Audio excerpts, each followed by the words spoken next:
and that God says you haven't even begun to scratch the surface of what I want to do in your life.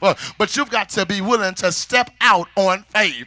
You've got to be willing to leave your comfort zone. You've got to be willing to trust me and believe that I am with you always, even until the end of the time.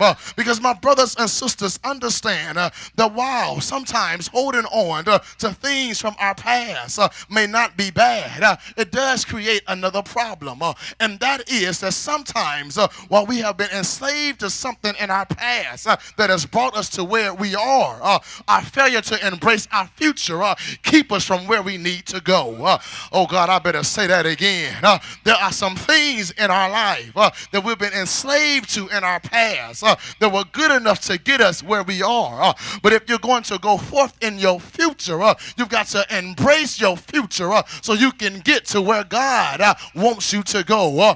And I've got to do a poll check again and find out, is there anybody here this afternoon, this morning, that believe that God has some greater things in store for you, that there's some places God wants to take you, there's some things that God wants to do in your life, and God says, I just need you to trust me.